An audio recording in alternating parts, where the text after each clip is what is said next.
Hi guys, in front of me is HTC U24 Pro, and let me show you how to check total screen time. First of all, open the settings, then find and select digital well-being and parental controls, and click in the middle of the screen.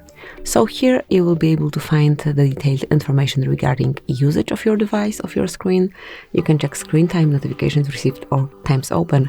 Obviously it looks like this because I just activated this device, but afterwards, after a few minutes or even a few days of usage, you will be able to see it. Let me just click something. Okay, still nothing, but I believe that even after just few clicks we will be able to notice the difference. So let me provide some code, maybe add some contact,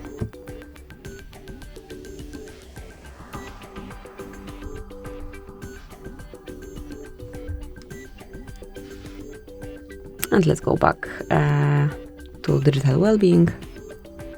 Okay, so still nothing. You definitely need to create a bit more action, but you will be able to see all information right here. So this is it. Thank you for watching. Please subscribe our channel and leave the thumbs up.